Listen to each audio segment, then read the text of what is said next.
contagios de COVID-19. Los aeropuertos del país reiniciarán sus operaciones este 1 de junio, luego de que el COE Nacional aprobara la propuesta del Ministerio de Transporte y Obras Públicas. Y en lo internacional, LATAM Airlines, la aerolínea más importante de América Latina, se ha declarado en bancarrota. La decisión se da como medida emergente ante el daño de las finanzas de la aerolínea que ha dejado la cancelación de vuelos por la pandemia.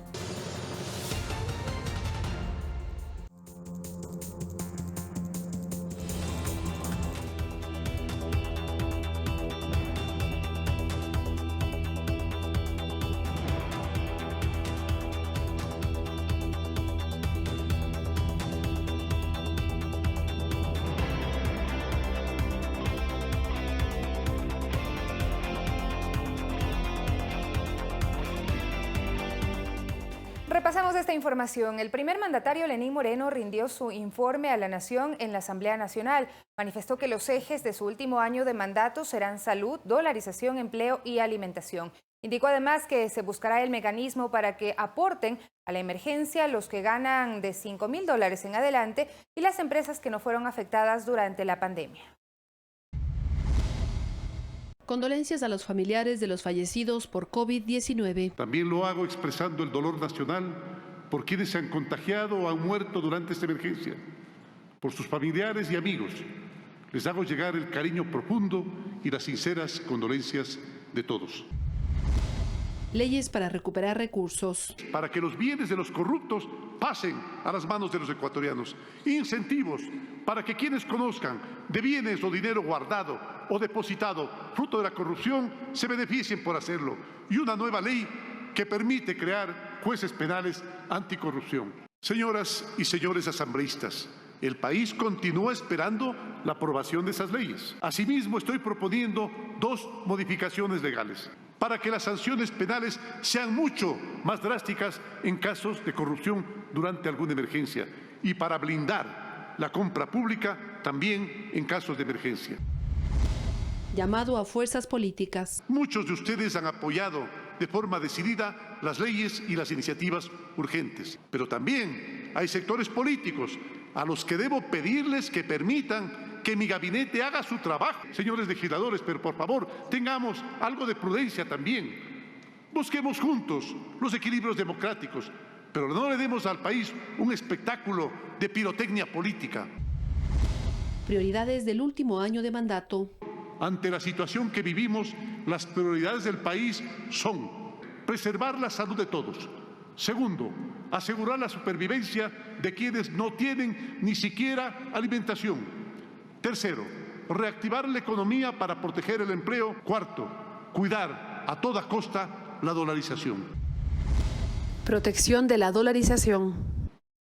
Compatriotas, para que la dolarización se mantenga, debemos sanear nuestras finanzas públicas.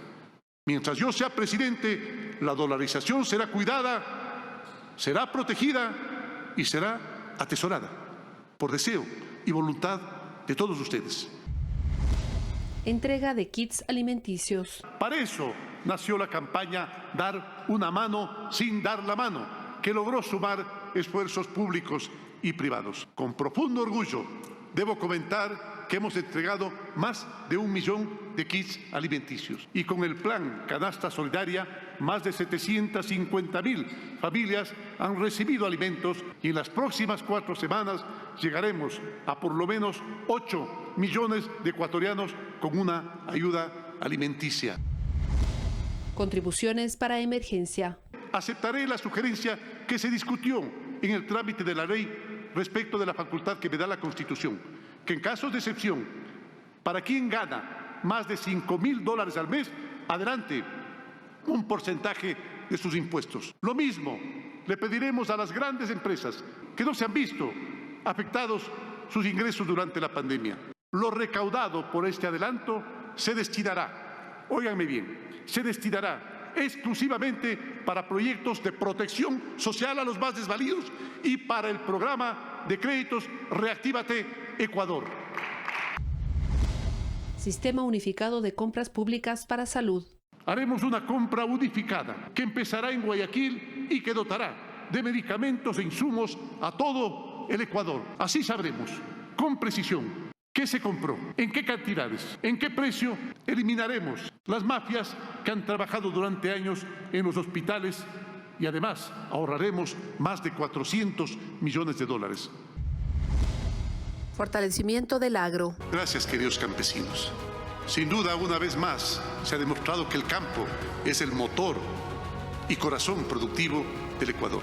Este sector cuenta por primera vez en su historia con un seguro ganadero. La exportación de cerca de 30.000 toneladas de arroz es la demostración de un trabajo planificado y estructural. Hoy el sector se encuentra en sus máximos históricos de precios. Verónica Rivadeneira, Ecuador TV.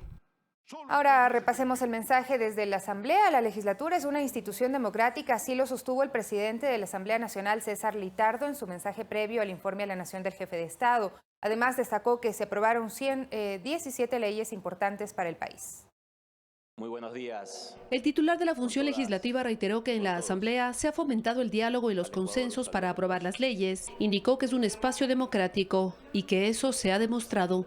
Esta legislatura estuvo a la altura para responder a los eventos políticos y sociales complicados, como los que enfrentamos en octubre del 2019. Ante el pueblo ecuatoriano, sentimos la satisfacción del deber cumplido. Prefiero ser un presidente cauto y no un presidente golpista. Litardo mencionó que se ha construido una agenda que ha aprobado leyes por consenso por la salud, el empleo y los emprendimientos. Se refirió a la ley de apoyo humanitario. Procesada y reformada en este pleno. Excluimos radicalmente las contribuciones a empleados y trabajadores. Esta iniciativa protege a los más vulnerables frente a las difíciles condiciones generadas por la pandemia. El presidente de la Asamblea dijo que todas las entidades deben sumar esfuerzos para combatir la corrupción. Estos sean procesados de manera conjunta con las demás funciones del Estado para garantizar la entrega de estas herramientas fundamentales que el país necesita de manera urgente. Hizo un llamado a los legisladores a sumar por el país.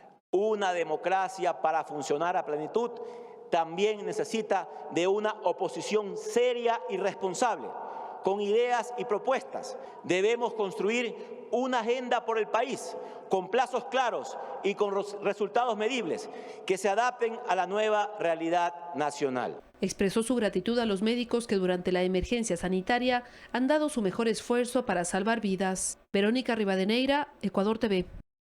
Y enseguida revisemos un resumen de los anuncios de la ministra de Gobierno María Paula Romo en torno a las decisiones más recientes del COE Nacional, así como criterios sobre el decreto ejecutivo que modifica la estructura de la presidencia y de la economía, atada al semáforo de emergencia.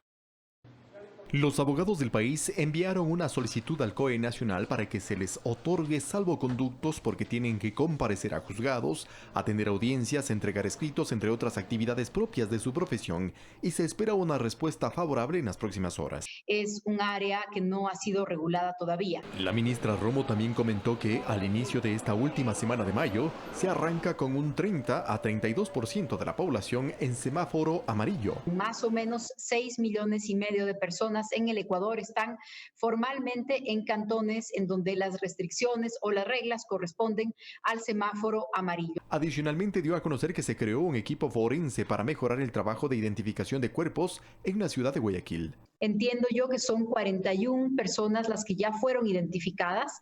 Una vez que son identificadas, se necesita autorización de la Fiscalía para proceder a la inhumación, porque el caso está en investigación de la Fiscalía General del Estado, pero estamos trabajando. En lo político se refirió al decreto ejecutivo emitido el viernes reciente, mediante el cual se modifica la estructura de la presidencia, puesto que previamente el primer mandatario decidió eliminar la Secretaría Anticorrupción. Pero a propósito de aquello se provocó una distorsión de la información con una dosis incluso de mala fe, sostuvo. En la práctica no cambia en nada las funciones que ya tenían cada uno de los secretarios. No es que hay un secretario o una secretaría que tiene una función de más o de menos. En lo que respecta a la economía, atada al semáforo de emergencia, recordó que más de la mitad de la población se mueve en la informalidad y al cumplirse prácticamente 70 días de haber tomado las medidas más duras de aislamiento, es necesario una apertura controlada actividades económicas y productivas. Acompañemos estas decisiones para que sean lo más ordenadas y lo mejor reguladas posible. De lo contrario, estamos castigando la formalidad. De lo contrario, añadió, la tensión seguirá creciendo, al tiempo de recordar que no existe riesgo cero. Por tanto, es necesario ser disciplinados con las medidas de bioseguridad, concluyó. Eduardo Córdoba, Ecuador TV. Y este lunes en Quito, estudiantes, trabajadores y sectores sociales se movilizaron desde la Caja del Seguro hasta llegar al centro histórico. Según varios de los asistentes, quienes acudieron con mascarillas, gafas, guantes o trajes de bioprotección, las marchas fueron convocadas en rechazo a la corrupción denunciada en la emergencia sanitaria por el COVID-19, por las reformas laborales en la Ley de Apoyo Humanitario, las medidas económicas que anunció el gobierno días atrás y el recorte presupuestario de las universidades públicas. Se registraron algunos incidentes, algunos vehículos fueron grafiteados y la policía confrontó a los manifestantes. La ministra de Gobierno, María Paula Romo, estimó que a nivel nacional se movilizaron unas 4.000 personas en 50 puntos diferentes. Expresó su preocupación por los riesgos de contagios en aglomeraciones como estas. No es un pretexto, es una necesidad de salud evitar las aglomeraciones. Sí, hemos tenido algunos desalojos el día de hoy cuando las protestas se han tornado violentas o se amenazaba los bienes públicos o privados. Hemos revisado y por supuesto cumpliremos lo que ha dicho la Corte Constitucional al respecto. Yo he sido muy clara, incluso antes del pronunciamiento de la Corte, hay garantías en el país para expresarse respecto de cualquier decisión del gobierno. Esta crisis la vamos a procesar en democracia, pero la propia sentencia de la Corte dice las garantías para expresarse, las garantías para movilizarse, tomando las medidas de bioseguridad, y también habla de que el Estado puede valorar, siguiendo todas las normas que existen para el efecto, cuando sea necesario el uso de la fuerza. 6 de la mañana con 12 minutos. También en Guayaquil, un grupo de manifestantes recorrió el Malecón 2000 en una marcha convocada por la Central Unitaria de Trabajadores CUT. Los presentes rechazaron las medidas económicas impuestas por el gobierno nacional y por los derechos laborales, mientras en la provincia de Guayas, en el sector del kilómetro 26, en el distribuidor de tráfico hacia El Oro y la Sierra Ecuatoriana, varios camioneros cerraron la vía por horas. La Policía Nacional ejecutó acciones de control en los lugares de concentración. Y en otro tema, ante la Comisión de Fiscalización de la Asamblea Nacional acudió la exsecretaria de Gestión de Riesgos, Alexandra Ocles. Lo hizo a través de la modalidad telemática para responder a las inquietudes planteadas por los legisladores sobre las investigaciones que realiza la Fiscalía de un supuesto sobreprecio en la contratación, adquisición de kits de alimentos para ayuda humanitaria. Ocles reiteró que no se pagó ni se concretó el contrato y que incluso había solicitado a la Contraloría un examen especial sobre el proceso. La comisión fue suspendida ante una actividad que debía cumplir en la Corte la exfuncionaria. Soy la más interesada en que este proceso se esclarezca. Estoy abierta a la justicia para que se pueda investigar. Lo están haciendo ya. Yo no tengo nada que ocultar. Felizmente las instituciones y los organismos de control han hecho las averiguaciones correspondientes. La única herencia que yo tengo para dejar a mi hija es la honradez y la honestidad.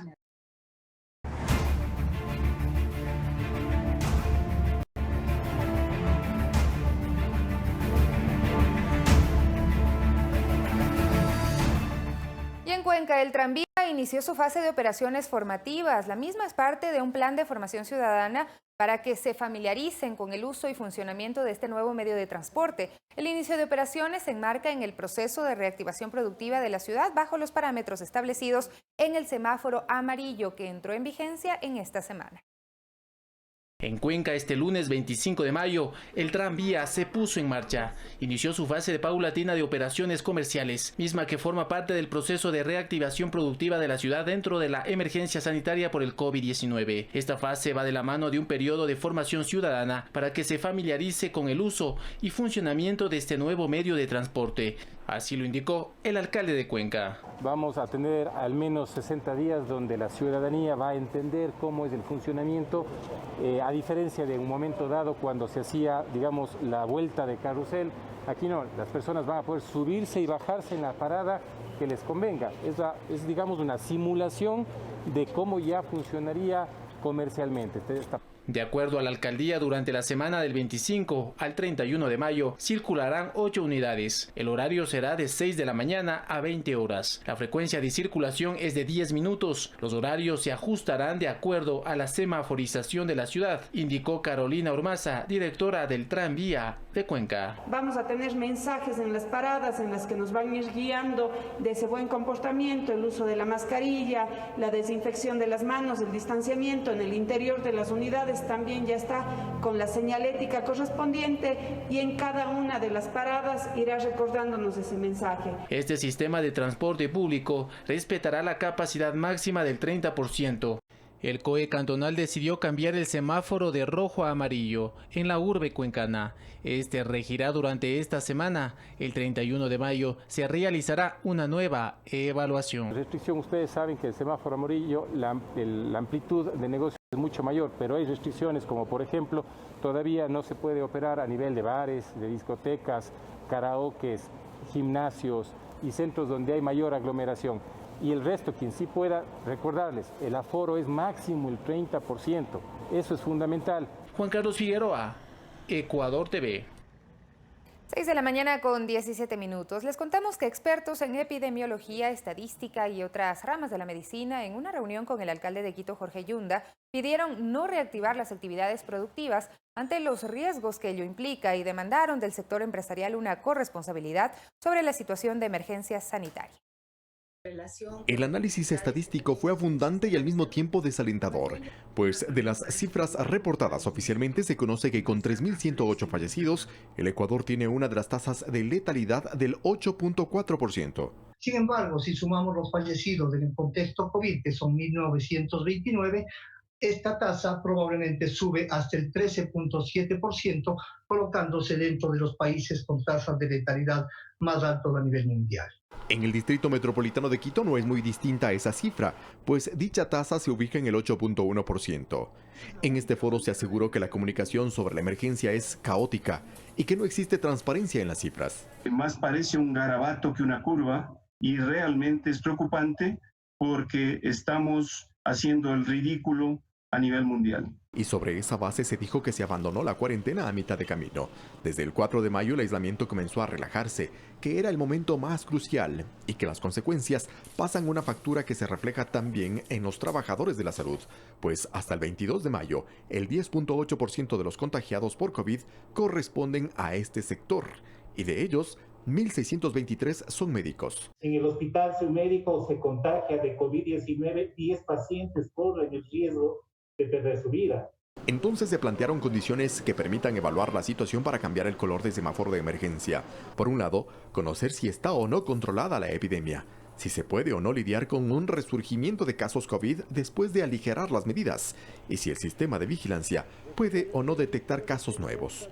Yo pienso que es necesario ganar tiempo para prepararnos mejor. Y para hacerlo se propuso establecer puestos fijos en paradas de buses y mercados para detectar casos asintomáticos y sintomáticos, así como puestos dinámicos en parroquias y barrios. Con ello, se sostuvo, la información de la vigilancia permitirá desarrollar estrategias que incluyan cercos epidemiológicos. Como academia nosotros podemos apoyar con estudiantes voluntarios para que trabajen en los puestos fijos y en los puestos barriales.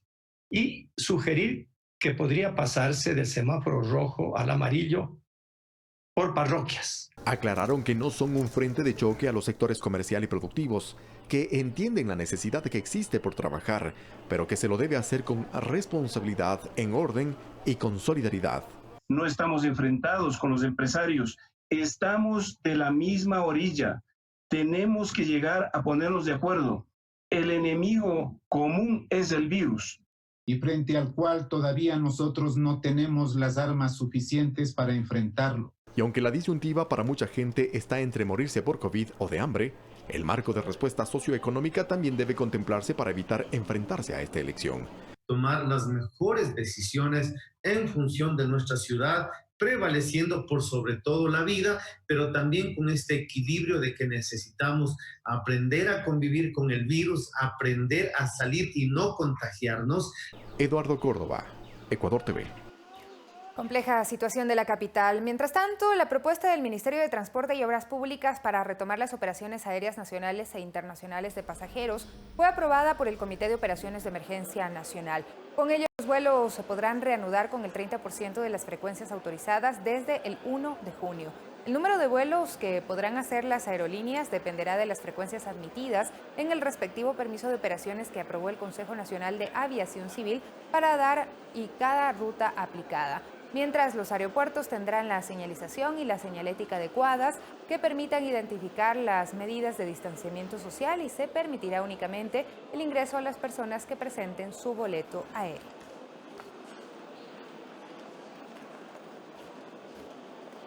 Y precisamente en la próxima reunión del COE Nacional se replanteará la decisión de la apertura del aeropuerto José Joaquín de Olmedo, esto tras el pedido del COE Cantonal de Guayaquil. La ministra de Gobierno, María Paula Romo, lo confirmó. Tras la petición y diálogo con representantes de las terminales aeroportuarias, se aprobó la reapertura de aeropuertos a partir del 1 de junio. Pero los vuelos de pasajeros arrancarán el día 1 de junio y se ha establecido un límite en el porcentaje de la cantidad de frecuencias o de vuelos que se pueden reactivar. En un primer momento se podrá reactivar solamente el 30% de las frecuencias o de los vuelos. Sin embargo, pese a la predisposición para esta decisión en Guayaquil, la alcaldesa Cintia Viteri mostró reparos ante la apertura de vuelos nacionales y ha solicitado al COE Nacional que se revea esa decisión. Queremos que se abra, sí, se va a abrir, sí, pero solo para vuelos internacionales o de tránsito. Pero los pasajeros provinciales e intercantonales están prohibidos de venir a la ciudad de Guayaquil. La solicitud es a suspender los vuelos nacionales durante todo el mes de junio. Al respecto, la ministra Romo señaló en redes sociales que 2 delegados del municipio asistieron a la presentación y debate de los protocolos y las fechas. Si la decisión es contraria a la expresada en la reunión de trabajo, se analizará el pedido en la próxima cita del COE Nacional y así mantener cerrado el aeropuerto de Guayaquil. Mientras, en el aeropuerto ya se han implementado los protocolos para recibir a los pasajeros.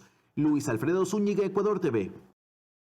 El ingreso del sector conocido como Media Luna en el sur de Riobamba, en la provincia de Chimborazo, se realizó un operativo interinstitucional entre efectivos de la Intendencia, Policía Nacional, Fuerzas Armadas y la Agencia de Tránsito Municipal. El objetivo fue vigilar el cumplimiento de las disposiciones del COE Nacional durante el toque de queda. Las autoridades procedieron a revisar documentos y títulos habilitantes, tanto de los vehículos como de los conductores, y verificaron el uso correcto de salvoconductos. Así lo informó Luisa Loza, gobernadora de Chimborazo. Nos encontramos al ingreso sur de la ciudad de Riobamba, acompañados de policía, Fuerzas Armadas, Agencia Municipal de Tránsito, verificando que la ciudadanía haga el buen uso de los salvoconductos y también que los manifiestos de carga en los camiones sean correctamente usados. Y enseguida revisemos las cifras de COVID-19 en el país que dio a conocer el Ministerio de Salud Pública. Hasta el momento se tomaron 106.554 muestras. Se registran 3.560 pacientes recuperados, 10.497 casos con alta epidemiológica, 47.412 casos descartados, 37.355 confirmados y 3.203 personas fallecidas. Las provincias con más personas contagiadas son Guayas con 13.833, Pichincha con 3.540, Manabí registra 1.988, Los Ríos 1.392, El Oro 1.039 y Azuay con 799 casos. Una madre que tiene 8 hijos clama por ayuda. Las condiciones de la emergencia complicaron su situación económica y lo que espera es conseguir trabajo para cubrir las necesidades básicas de su familia. Gabriela es madre de 8 hijos. Cuenta que embarazó muy joven y tuvo en primera instancia 4. Luego de 10 años de permanecer como madre soltera, se casó y volvió a embarazar y dio a luz a trillizas. Y casi de inmediato nació un último hijo. Trabajaba como asesora comercial en una empresa, pero las condiciones de la emergencia provocó su cierre. No ha recibido su sueldo, tampoco liquidación. Hemos salido, hemos tratado de vender lo que hemos tenido aquí en la casa, lo mucho, lo poco. Los ingresos familiares son escasos y ahora aún más, asegura, porque su esposo es comerciante y su hijo mayor es músico y profesor de instrumentos de cuerda. Actividades también suspendidas por la emergencia. Y de momento nadie quiere eso, porque estamos ahorrando justamente para ese pancito, para ese arriendo, para ese servicio básico que nos toca pagar. Entonces me dejaron en nada, literalmente ahorita estoy de brazos cruzados esperando hacer algo más, porque en realidad necesito trabajar. Yo también necesito hacer cosas por mi familia y por mí también, porque igual necesito estudiar, necesito emprender el rumbo, ¿no?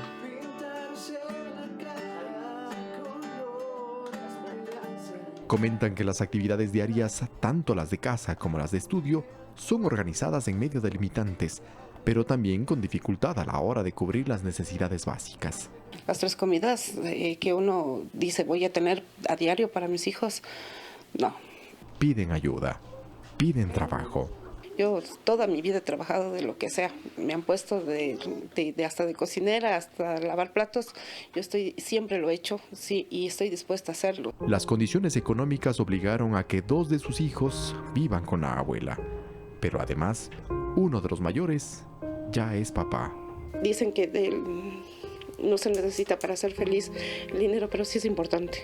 Es bastante importante, porque si tuviera todo lo que yo quiero, no soy una mujer materialista, pero sí necesito tener para mis hijos. Si yo tuviese otra situación económica, les tuviese todos mis hijos conmigo. Y de hecho a mi nieta también. Eduardo Córdoba, Ecuador TV.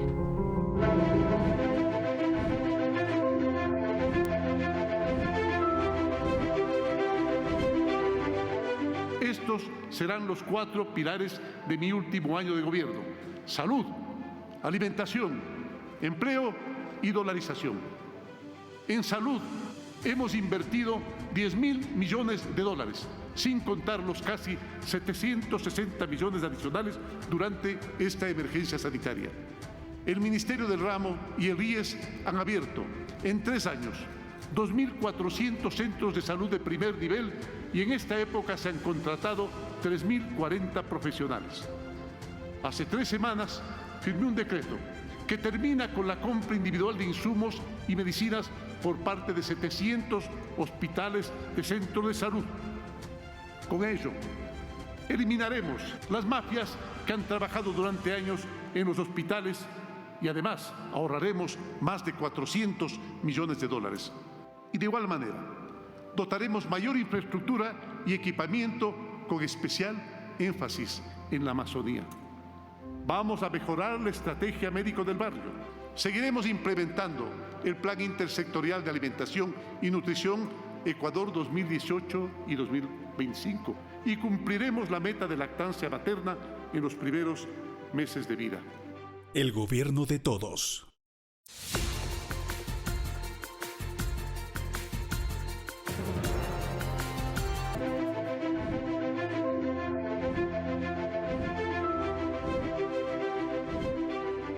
Nuestro segundo eje de acción en este último año será velar para que nadie se quede sin alimento.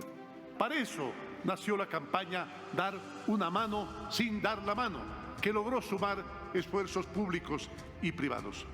Con profundo orgullo, debo comentar que hemos entregado más de 1 millón de kits alimenticios y con el plan Canasta Solidaria, más de 750.000 familias han recibido alimentos destinados a nuestros niños en escuelas y colegios de la Sierra y la Amazonía.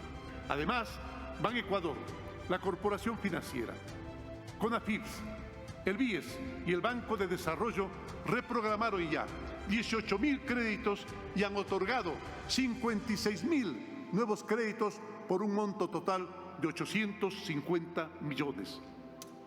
Compatriotas, hoy tenemos un manejo claro y transparente de las finanzas públicas. El gobierno de todos.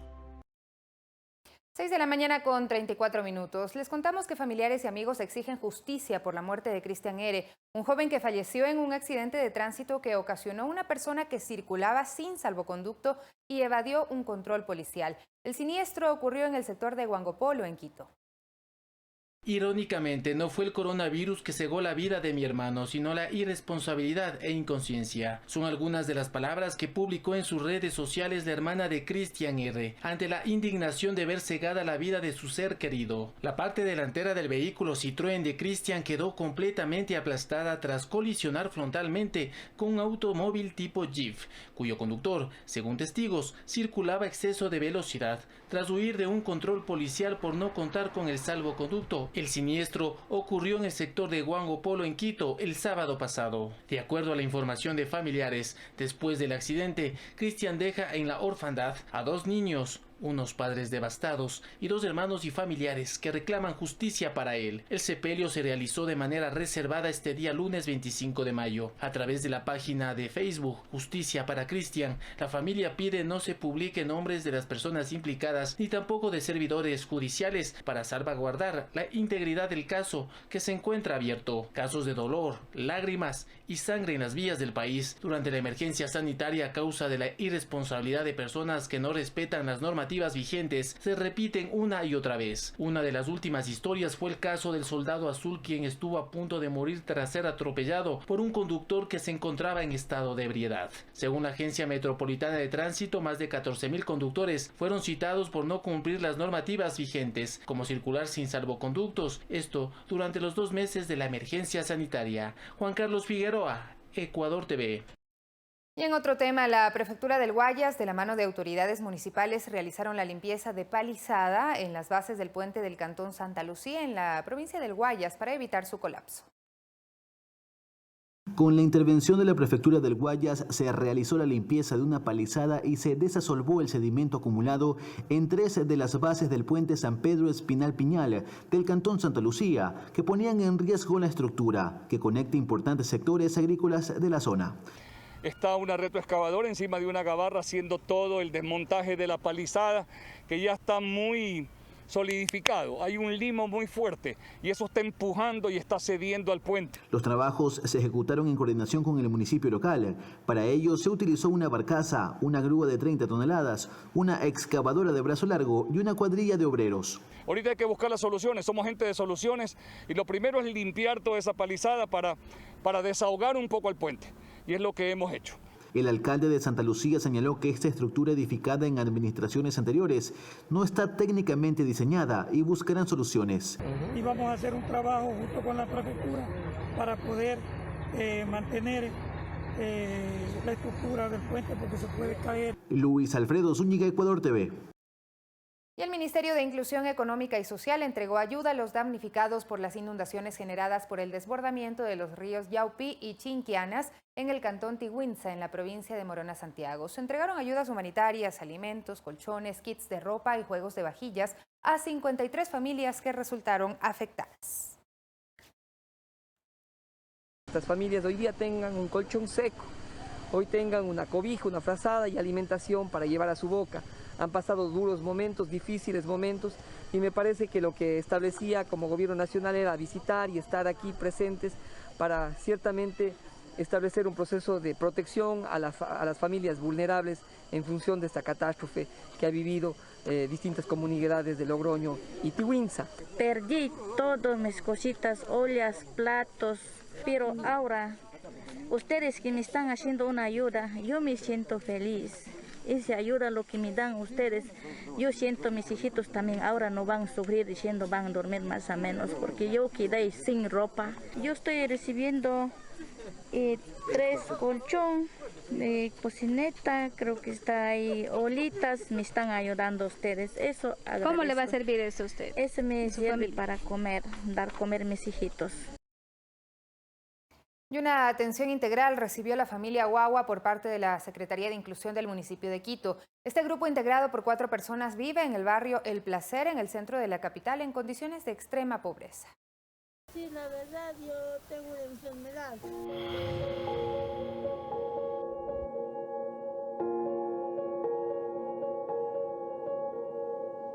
Sin duda, la crisis sanitaria generada por el COVID-19 también nos ha dejado lecciones con las cuales poder ser más humanos. Compartan lo que tienen, no den lo que les sobra y unirnos porque no existen camisetas aquí. Este grupo de voluntarios encontró semanas atrás a la familia Guagua y desde ahí les brindó alimentos. Sin embargo, ellos necesitaban muchas más cosas debido a sus condiciones de pobreza y también por la salud de sus 4 integrantes. Mi tío tiene la discapacidad del 90% que es las vistas, es ciego total, y la mujer tiene enfermedad del VIH-Sida y es activa. Y mi compañera, la que es mi esposa, tiene también 50% de discapacidad. También un kit para que se mantengan calientes, ¿no?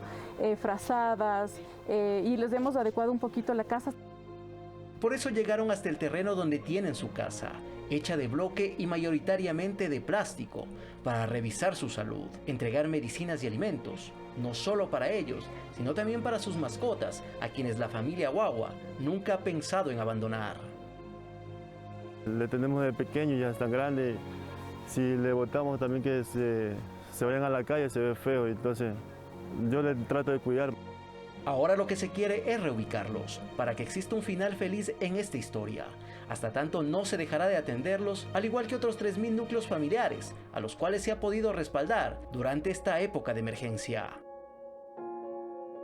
Alex Llanos, Ecuador TV.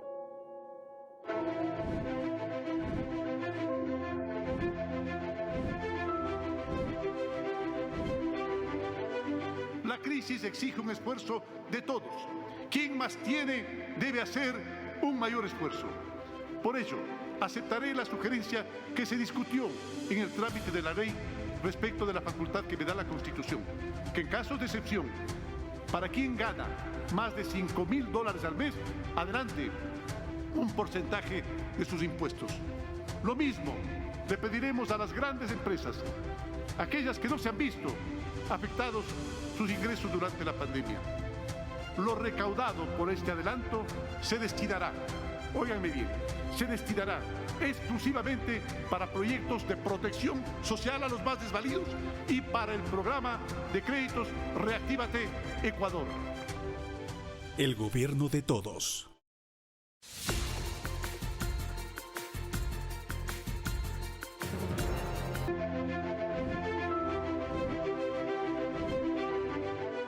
Nuestro tercer eje del cuarto año de gobierno tiene que ver con el empleo.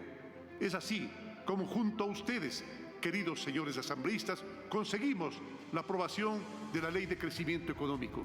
A través de ella eliminamos el anticipo al impuesto a la renta en beneficio de los pequeños empresarios y dimos solución a miles de personas que no podían pagar sus créditos educativos. Además, 81 contratos por $2.200 millones y 10.500 empleados directos generados.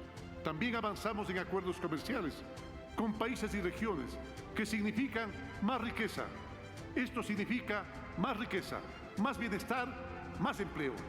Banecuador, la Corporación Financiera y la CONAFIPS han entregado en conjunto casi $5.000 millones para 620.000 exactamente emprendedores. El Banco de Desarrollo ha otorgado a los GATS créditos por $1.700 millones, de los cuales no tendrán que pagar 800 millones, porque es el aporte del gobierno. El gobierno de todos.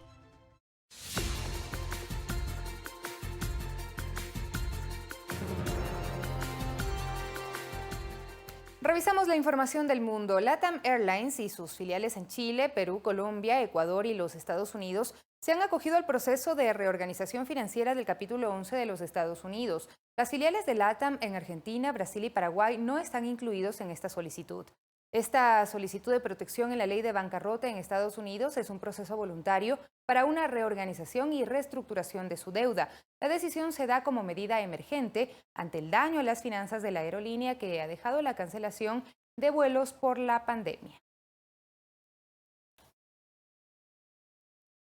Y el presidente de México, Andrés Manuel López Obrador, afirmó que el país avanza en la superación de la pandemia por el nuevo coronavirus. Señaló que aún quedan 8 días para terminar la llamada jornada de sana distancia. Pidió a toda la población no relajar las medidas sanitarias hasta que termine la cuarentena el próximo 31 de mayo. López Obrador también anunció que durante esta última semana de la Jornada Nacional de Sana Distancia se dará información sobre cómo se reiniciará la apertura del país, así como la posibilidad de regreso a clases en algunas regiones. De acuerdo a las características de cada región, lo que está aconteciendo en todas las regiones de México. Vamos también a seguirnos preparando para el reinicio de las actividades productivas, para impulsar la actividad económica.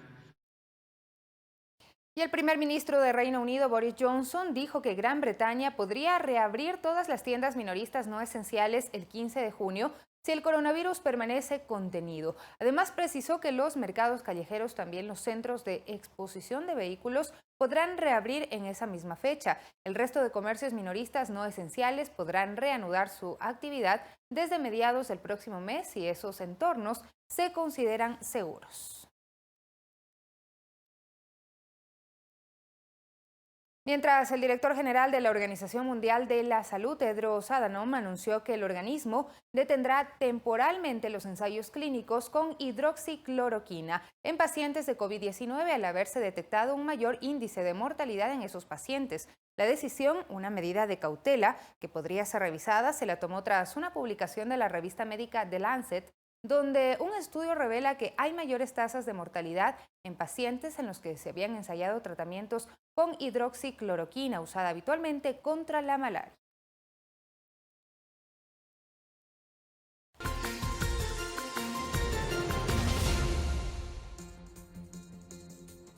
Y en Uruguay, a falta de vuelos, el aeropuerto de Montevideo se convirtió en autocine. Además, científicos tailandeses prueban una vacuna contra el COVID en monos. Tenemos más en El Mundo Ahora. El Aeropuerto Internacional de Carrasco en Uruguay cambió aviones por películas a falta de vuelos, debido a las restricciones por la pandemia. El estacionamiento de la terminal se convirtió el fin de semana en uno de los primeros autocines en Montevideo. Un centenar de coches colmaron la zona de estacionamiento dispuesta para el proyecto, llenando su cupo máximo.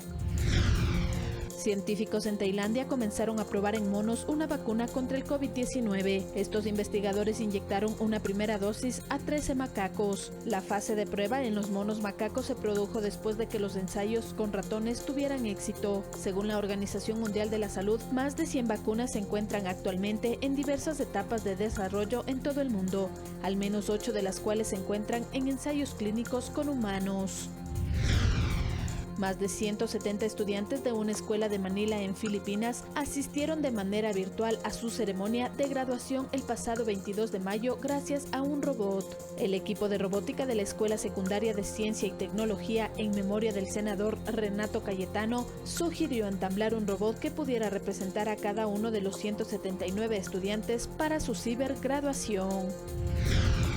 En Nueva Zelanda se registró un sismo de magnitud 5,6 grados, pero el temblor no hizo que la primera ministra del país, Jacinta Ardern, que se encontraba realizando una entrevista en vivo en ese momento, perdiera su compostura. Ardern estaba hablando sobre el levantamiento de las restricciones por el coronavirus cuando el movimiento telúrico irrumpió su intervención. Fernanda de la Bastida, Ecuador TV.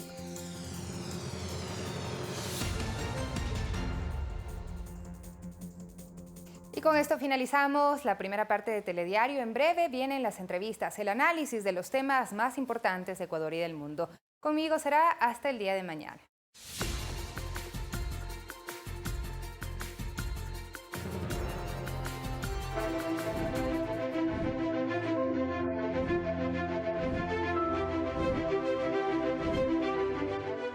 El plan Toda una Vida, eje de nuestra política, hoy atiende directamente a 2 millones de hermanos vulnerables.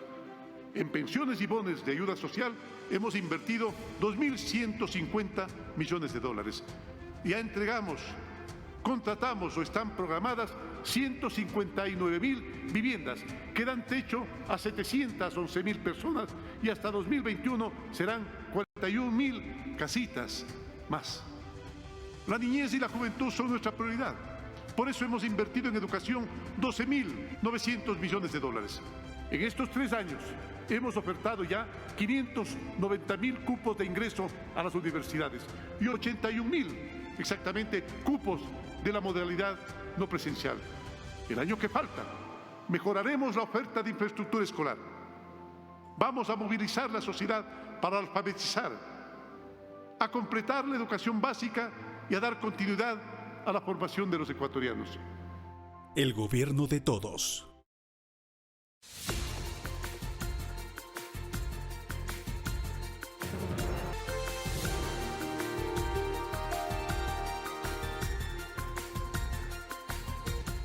Amigos y amigas, buenos días. Gracias por seguir con nosotros.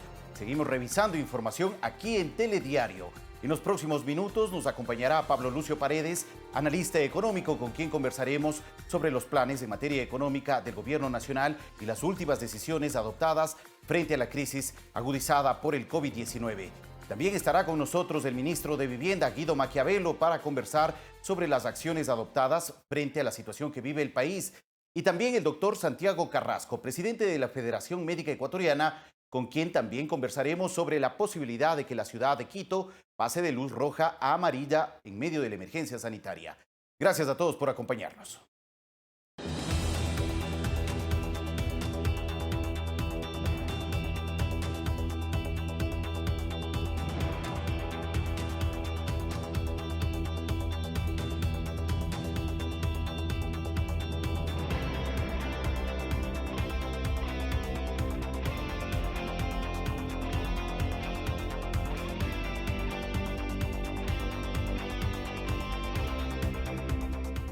Siete de la mañana en punto, el presidente de la República, Lenín Moreno, rindió su informe a la Nación en la Asamblea Nacional. El jefe de Estado manifestó que los ejes de su último año de mandato serán la salud, la dolarización, el empleo y la alimentación. Indicó además que se buscará el mecanismo para que aporten a la emergencia los que ganen de $5.000 en adelante y las empresas que no fueron afectadas durante la pandemia. Condolencias a los familiares de los fallecidos por COVID-19. También lo hago expresando el dolor nacional por quienes se han contagiado o han muerto durante esta emergencia.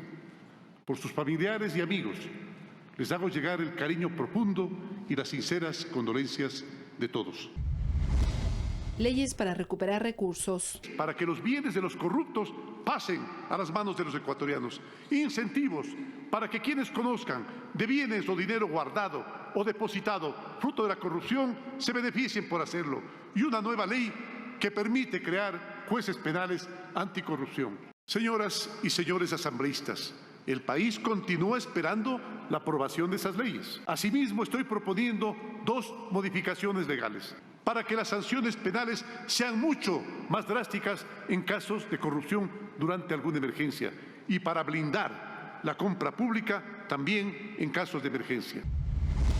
Llamado a fuerzas políticas. Muchos de ustedes han apoyado de forma decidida las leyes y las iniciativas urgentes, pero también hay sectores políticos a los que debo pedirles que permitan que mi gabinete haga su trabajo. Señores legisladores, pero por favor, tengamos algo de prudencia también. Busquemos juntos los equilibrios democráticos, pero no le demos al país un espectáculo de pirotecnia política.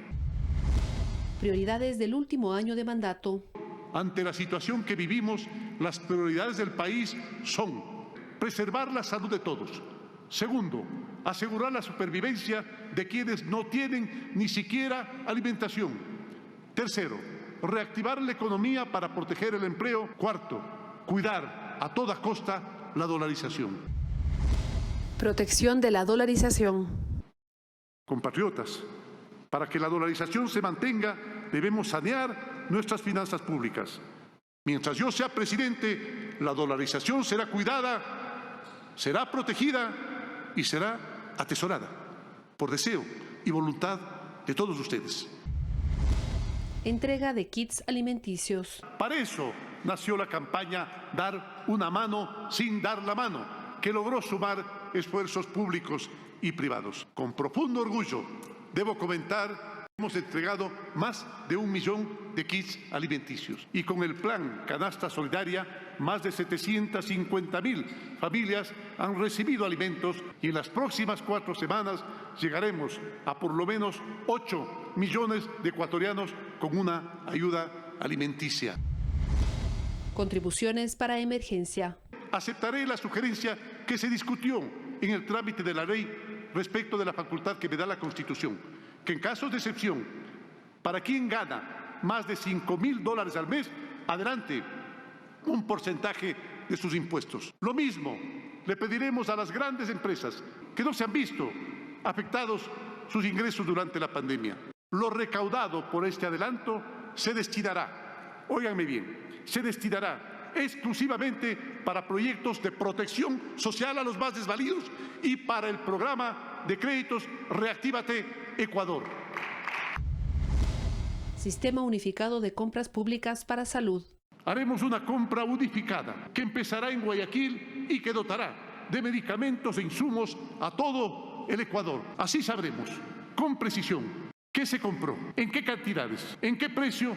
Eliminaremos las mafias que han trabajado durante años en los hospitales y además ahorraremos más de $400 millones. Fortalecimiento del agro. Gracias, queridos campesinos. Sin duda, una vez más, se ha demostrado que el campo es el motor y corazón productivo del Ecuador. Este sector cuenta por primera vez en su historia con un seguro ganadero. La exportación de cerca de 30.000 toneladas de arroz es la demostración de un trabajo planificado y estructural. Hoy el sector se encuentra en sus máximos históricos de precios. Verónica Rivadeneira, Ecuador TV. 7 de la mañana con 4 minutos y el economista Pablo Lucio Paredes, director del Instituto de Economía de la Universidad San Francisco de Quito, nos acompaña esta mañana vía videoconferencia para conversar sobre la situación económica que enfrenta el país. Economista, buen día, bienvenido a Telediario. Muy buenos días, un saludo a ustedes y un saludo a toda la gente que nos escucha en estas épocas difíciles, pero que hay que seguir empujando el carro. Así es, economista. Muchas gracias y bienvenido. Bueno, hemos escuchado hace poco el presidente de la República durante su informe a la Nación el último domingo, aseguró que es necesario sanear las finanzas públicas para que la dolarización se mantenga. ¿Qué se debe hacer en ese sentido? A ver, yo creo que lo fundamental en el país es enfrentar la crisis y, como se ha señalado, efectivamente lo que hay que hacer son 2 cosas fundamentales como objetivo. El objetivo es ayudar a las familias con salud, alimentación y un ingreso adicional, un bono, un ingreso adicional que de hecho se está dando. Y la segunda cosa es apoyar a las empresas para que se mantengan las empresas, se mantenga la producción y se mantenga el empleo. Entonces se necesitan muchos recursos para atender esa crisis de familias y de empresas. Entonces la pregunta es ¿de dónde sale ese dinero? Y ese dinero sale, digamos, de 3 cosas. La primera, una fuerte reducción de otros gastos del Estado, no los gastos de la emergencia, que obviamente son muy grandes, sino otros gastos del Estado que tienen que reducirse. Y el gobierno hasta ahora ha anunciado una reducción de gastos de $4.000 millones, de los cuales yo diría que 1.300 no cuentan, porque es reducción de deuda externa, esa es otra cosa.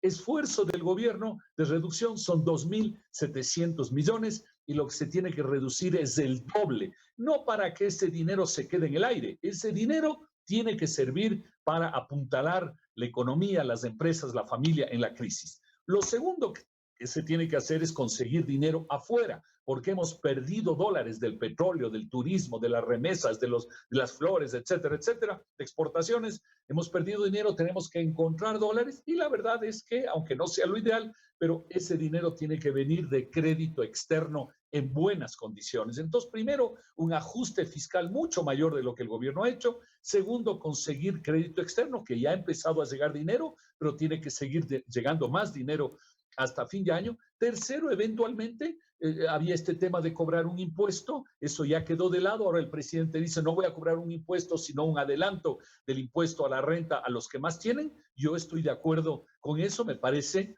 que tiene que haber ese aporte, pero ojo, ese aporte no es para ir al presupuesto del Estado, ese aporte es para ir a un fondo de emergencia que ayude a reactivar la economía y a las familias. Economista. Eso es básicamente el esquema fundamental. De acuerdo, vamos por partes entonces. En ese mismo informe de la Nación, el presidente de la República, como usted bien mencionó, ya habló sobre la necesidad, al menos la intención que tiene el Poder Ejecutivo de disponer el adelanto del pago de impuestos a quienes ganen más de $5,000 y también al sector empresarial que no se ha visto afectado sus ventas durante esta época de emergencia sanitaria. ¿Esto cuánto podría recaudar? Y usted ya nos ha dicho, es una buena acción, una buena decisión que se está analizando desde el Ejecutivo, que esos recursos finalmente se destinen a un fondo para atender la situación y el momento que estamos viviendo.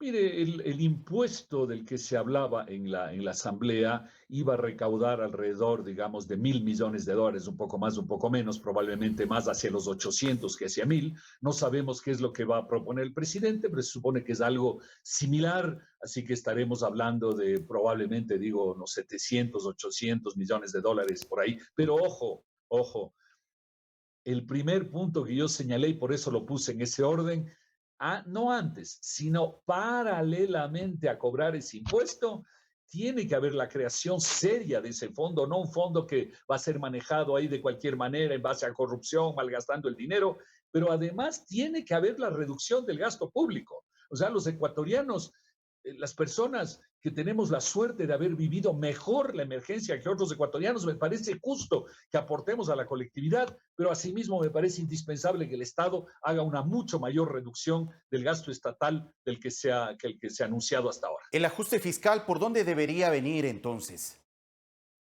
Miren, todos los rubros que no son necesarios en este momento. Por ejemplo, se tiene que reducir muchas cosas, se tiene que reducir trámites, se tiene que reducir procesos, se tiene que aliviar la carga sobre la gente, la carga de trámites sobre la gente. Mire, hasta ahora la reducción es humanamente penoso lo que voy a decir, pero es la realidad. En el sector privado la gente ha perdido en promedio entre 30 y 40% de sus ingresos. La reducción de sueldos en el sector público solo es en conjunto del 10%, porque en el sector privado la gente pierde 30 o 40 y en el sector privado público, solo 10%. Tiene también que haber un aporte de los empleados públicos con una mayor reducción de los sueldos, de la masa salarial en el sector público, que debería ser del 20 o 25%. Entonces tiene que haber un mucho mayor esfuerzo público, el doble de lo que se ha hecho hasta ahora. Hasta ahora son 2.700 sin contar el ahorro en interés de la deuda. Va a haber el aporte de este impuesto adelantado, que a mí, como le digo, mucha gente cree que no, yo sí creo que es correcto. Y 3, hay el tema del crédito externo. Y luego hay una cuarta cosa que es fundamental, que es la reforma laboral que ya fue aprobada por la Asamblea. El presidente tiene que mejorarla, pero es un paso adelante muy importante también. En cuanto al tema del crédito externo, ¿en cuánto más debería endeudarse también el país para enfrentar esta situación? ¿Cuánto podría más obtener créditos del exterior? Mire, desgraciadamente, obviamente, el endeudarse no es el mejor camino, pero digamos en la situación actual donde no tenemos ahorros guardados del pasado, no tenemos una buena situación fiscal, necesitamos que vengan dólares a la economía para mantener la liquidez y el movimiento futuro de la economía. El Ecuador debería estar este año recibiendo alrededor de $7.000 millones adicionales. Ya en estos días y en estas próximas semanas va a llegar aproximadamente la mitad, unos 3.500 millones, y se necesitará en el segundo semestre del año otros 3.500 millones que vendrán básicamente de la China, de los Estados Unidos y de los organismos multilaterales. Y en cuanto a la reforma laboral, ¿qué se debería revisar? ¿Cuáles deberían ser los aspectos primordiales que se tendrían que poner sobre la mesa para discutirlos? A ver, mira, el tema es el siguiente. Si es que no hacemos la reforma laboral, el sistema laboral imperante en el Ecuador a través del Código de Trabajo es un sistema extremadamente inflexible, costoso, complicado, y creo que todos los ecuatorianos en su vida diaria lo saben. Basta que alguien tenga un pequeño negocio para saber lo complicado que son las relaciones laborales. Entonces, en esta situación de crisis, ese sistema inflexible, complicado, ¿a qué lleva? A que por un lado el trabajador se ponga en un extremo y diga, bueno, yo tengo mis derechos, que están protegidos por la ley y en consecuencia a mí no me pueden hacer nada, no me pueden bajar el sueldo, no me pueden bajar las horas, no se puede hacer nada porque esos son los derechos adquiridos que yo tengo, así que yo me mantengo en esa posición, no me muevo.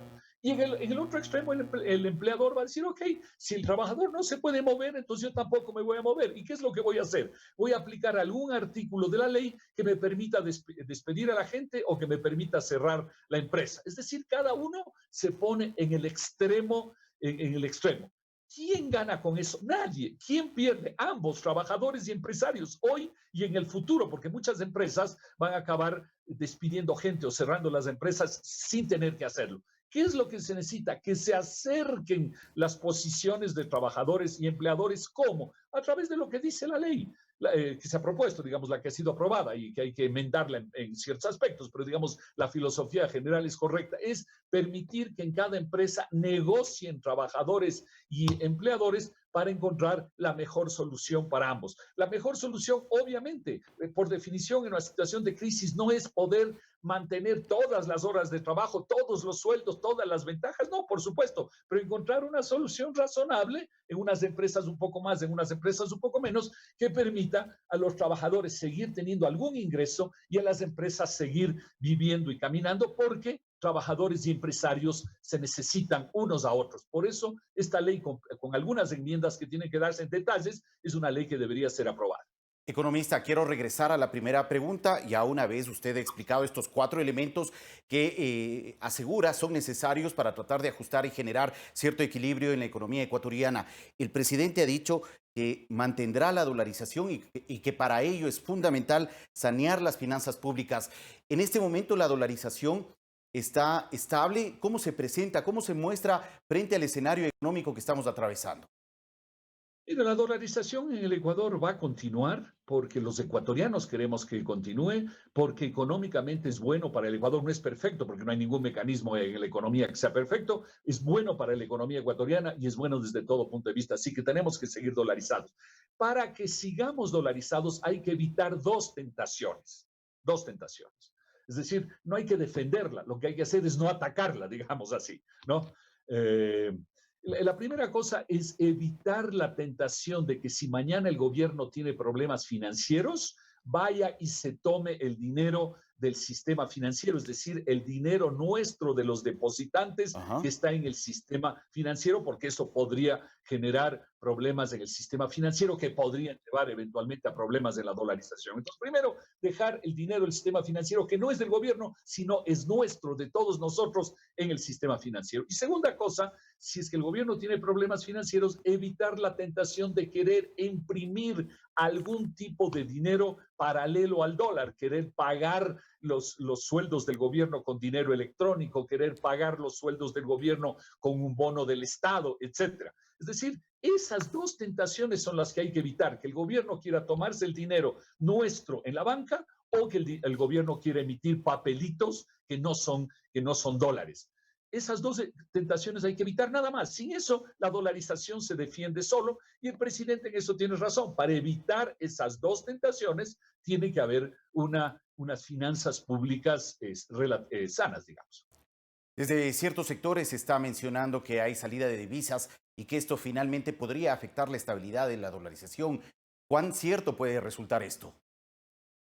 Mira, hasta ahora las cifras digamos, de la época de crisis y de aislamiento, que es marzo, abril y mayo, muestran que así como la liquidez en el conjunto de la economía ha disminuido, también ha disminuido la liquidez en la banca, igual que probablemente de todas las personas que nos escuchan, y me incluyo, nuestra liquidez ha disminuido, nuestros ingresos han disminuido, tenemos menos, hay menos en toda la economía y también hay menos en la banca, pero de ninguna manera se ve ninguna cifra preocupante en la banca que muestre que hay salida de dinero ni nada de eso, no, simplemente un tema de que hay menos liquidez en el conjunto de la economía, pero por ejemplo, a medida que vayamos tomando buenas decisiones como las que hemos comentado y que vaya llegando el crédito externo, vamos a ver cómo dentro de la crisis, por supuesto, no nos hagamos ilusiones, en todas partes del mundo el impacto del coronavirus es muy importante, pero dentro de ese marco, pues vamos a ver que la liquidez en la economía y en la banca se va a mantener en niveles manejables. Muchas gracias, economista, por la información compartida. Muchas gracias. Un abrazo a todos. Gracias, muy gentil. Agradecemos al economista Pablo Lucio Paredes, director del Instituto de Economía de la Universidad San Francisco de Quito, por ofrecernos su punto de vista sobre la situación que actualmente atraviesa el país. 7 de la mañana, 17 minutos. Vamos a una pausa, regresamos en breve con más.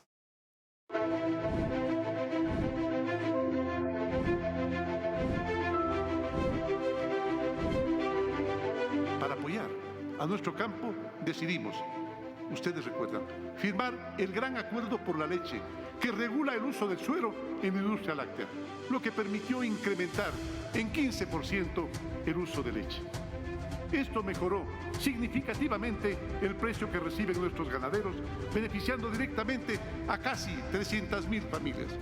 La exportación de cerca de 30.000 toneladas de arroz es la demostración de un trabajo planificado y estructurado. Hoy el sector se encuentra en sus máximos históricos de precios. Hemos beneficiado con acceso de riego a más de 3.500 familias de pequeños y medianos productores. Además, garantizamos el trabajo de casi 100.000 agricultores gracias a la cobertura de seguro agrícola. El gobierno de todos.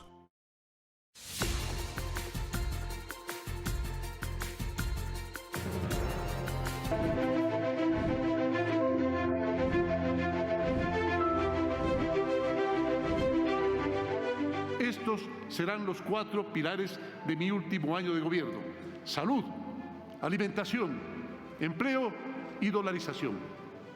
En salud hemos invertido 10.000 millones de dólares, sin contar los casi 760 millones adicionales durante esta emergencia sanitaria. El Ministerio del Ramo y el IES han abierto en 3 años 2.400 centros de salud de primer nivel y en esta época se han contratado 3.040 profesionales. Hace 3 semanas firmé un decreto que termina con la compra individual de insumos y medicinas por parte de 700 hospitales de centros de salud. Con ello, eliminaremos las mafias que han trabajado durante años en los hospitales y además ahorraremos más de 400 millones de dólares. Y de igual manera, dotaremos mayor infraestructura y equipamiento con especial énfasis en la Amazonía. Vamos a mejorar la estrategia médico del barrio. Seguiremos implementando el Plan Intersectorial de Alimentación y Nutrición Ecuador 2018 y 2025 y cumpliremos la meta de lactancia materna en los primeros meses de vida. El gobierno de todos. 7 de la mañana, 24 minutos. La ministra de Gobierno, María Paula Romo, se pronunció sobre las decisiones más recientes del COE Nacional, así como de los criterios generados por el decreto ejecutivo que actualiza la estructura orgánica de la Presidencia de la República. Los abogados del país enviaron una solicitud al COE Nacional para que se les otorgue salvoconductos porque tienen que comparecer a juzgados, atender audiencias, entregar escritos, entre otras actividades propias de su profesión, y se espera una respuesta favorable en las próximas horas. Es un área que no ha sido regulada todavía. La ministra Romo también comentó que al inicio de esta última semana de mayo se arranca con un 30 a 32% de la población en semáforo amarillo. Más o menos 6,5 millones de personas en el Ecuador están formalmente en cantones en donde las restricciones o las reglas corresponden al semáforo amarillo. Adicionalmente dio a conocer que se creó un equipo forense para mejorar el trabajo de identificación de cuerpos en la ciudad de Guayaquil. Entiendo yo que son 41 personas las que ya fueron identificadas. Una vez que son identificadas, se necesita autorización de la Fiscalía para proceder a la inhumación, porque el caso está en investigación de la Fiscalía General del Estado, pero estamos trabajando. En lo político se refirió al decreto ejecutivo emitido el viernes reciente, mediante el cual se modifica la estructura de la presidencia, puesto que previamente el primer mandatario decidió eliminar la Secretaría Anticorrupción. Pero a propósito de aquello se provocó una distorsión de la información con una dosis incluso de mala fe, sostuvo. En la práctica no cambia en nada las funciones que ya tenían cada uno de los secretarios. No es que hay un secretario o una secretaría que tiene una función de más o de menos. En lo que respecta a la economía, atada al semáforo de emergencia, Recordó que más de la mitad de la población se mueve en la informalidad y al cumplirse prácticamente 70 días de haber tomado las medidas más duras de aislamiento, es necesario una apertura controlada de las actividades económicas y productivas. Acompañemos estas decisiones para que sean lo más ordenadas y lo mejor reguladas posible. De lo contrario, estamos castigando la formalidad. De lo contrario, añadió, la tensión seguirá creciendo, al tiempo de recordar que no existe riesgo cero. Por tanto, es necesario ser disciplinados con las medidas de bioseguridad, concluyó. Eduardo Córdoba, Ecuador TV. 7 de la mañana, 26 minutos, y la propuesta del Ministerio de Transporte y Obras Públicas para retomar las operaciones aéreas nacionales e internacionales de pasajeros fue aprobada por el Comité de Operaciones de Emergencia Nacional. Los vuelos se podrán reanudar con el 30% de las frecuencias autorizadas desde el próximo 1 de junio. El número de vuelos que podrán hacer las aerolíneas dependerá de las frecuencias admitidas en el respectivo permiso de operación aprobado por el Consejo Nacional de Aviación Civil para cada ruta aplicada, mientras los aeropuertos tendrán la señalización y la señalética adecuadas que permitan identificar las medidas de distanciamiento social, y se permitirá únicamente el ingreso a las personas que presenten su boleto aéreo. Y en la próxima reunión del COE Nacional se replanteará la decisión de la reapertura del aeropuerto José Joaquín de Olmedo, esto tras el pedido del COE cantonal de la ciudad de Guayaquil. La ministra de Gobierno, María Paula Romo, lo confirmó. Tras la petición y diálogo con representantes de las terminales aeroportuarias, se aprobó la reapertura de aeropuertos a partir del 1 de junio. Pero los vuelos de pasajeros arrancarán el día 1 de junio y se ha establecido un límite en el porcentaje de la cantidad de frecuencias o de vuelos que se pueden reactivar. En un primer momento se podrá reactivar solamente el 30% de las frecuencias o de los vuelos. Sin embargo, pese a la predisposición para esta decisión en Guayaquil, la alcaldesa Cintia Viteri mostró reparos ante la apertura de vuelos nacionales y ha solicitado al COE Nacional que se revea esa decisión. Queremos que se abra, sí, se va a abrir, sí, pero solo para vuelos internacionales o de tránsito. Pero los pasajeros provinciales e intercantonales están prohibidos de venir a la ciudad de Guayaquil. La solicitud es a suspender los vuelos nacionales durante todo el mes de junio. Al respecto, la ministra Romo señaló en redes sociales que 2 delegados del municipio asistieron a la presentación y debate de los protocolos y las fechas. Si la decisión es contraria a la expresada en la reunión de trabajo, se analizará el pedido en la próxima cita del COE Nacional y así mantener cerrado el aeropuerto de Guayaquil. Mientras, en el aeropuerto ya se han implementado los protocolos para recibir a los pasajeros. Luis Alfredo Zúñiga, Ecuador TV. 7 horas 29 minutos. El ministro de Vivienda, Guido Maquiavelo, está ya con nosotros para que nos explique el trabajo cumplido por su cartera de Estado durante estas semanas. Buenos días, ministro. Gracias por estar con nosotros aquí en Telediario. Fabricio, muy buenos días. Encantado de compartir con usted nuevamente. Buenos días a todos los televidentes. Muchas gracias, ministro. Muy gentil usted por su tiempo. Bueno, entendemos que en el transcurso de estos días, hasta el 1 de junio, ya la misión Casa para Todos reiniciará sus actividades en 156 cantones del país. Cuéntenos en qué consiste esta decisión, por favor, ministro. En realidad nosotros, desde que comenzó la cuarentena, no hemos parado. Hemos estado trabajando desde la casa, por supuesto, pero hemos estado activados con la construcción, con la Federación de Cámaras, para aportar y hacer un protocolo de bioseguridad del sector de la construcción como tenía que ser. Lo tenemos listo ya junto con innumerables planes, 10 planes específicamente, que vamos a exponer al señor presidente en el transcurso de esta semana. Le puedo decir que desde el principio el origen, la meta fue reactivar el sector, dinamizar economía. Usted sabe, la construcción es un importante dinamizador de nuestra economía. Generar fuentes de trabajo definitivamente es importante, precautelar la salud a través de cumplir los procesos de bioseguridad. Nosotros en este momento estamos ya activados entre lo que veníamos haciendo y que teníamos que haber inaugurado en el mes de febrero-marzo del 2020, más los proyectos que estamos por arrancar. alrededor de 12.500 unidades de vivienda, como usted lo dijo muy bien, en más de 165 cantones a nivel nacional. Es nuestro actuar, como le digo, no hemos descansado y no vamos a descansar hasta el término de la gestión del gobierno de nuestro presidente. Ministro, ¿de cuántos proyectos estamos hablando que se retomarán ya desde el 1 de junio? ¿A cuántas personas se va a beneficiar con la continuidad de la construcción de viviendas?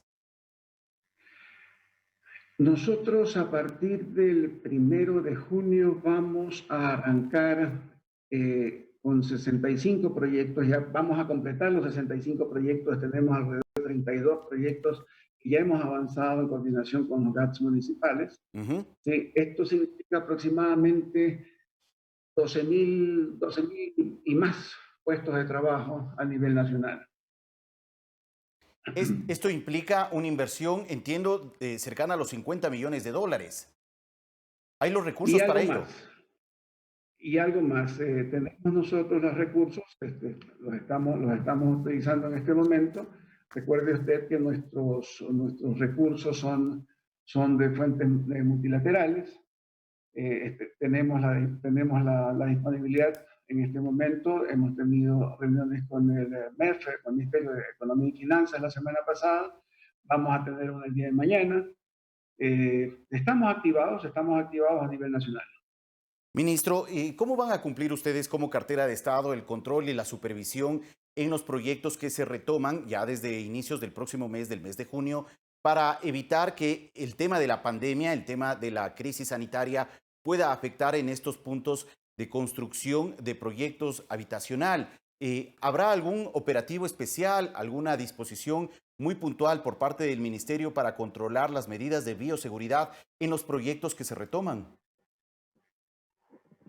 Sí, es más, Fabricio, lo estamos haciendo el MIDUBI a través de sus coordinadores, sus coordinaciones zonales y de sus oficinas territoriales. Actualmente lo estamos haciendo en los planes que fueron pilotos hace un par de semanas, ¿sí? Hoy por hoy pues ya son de reactivación.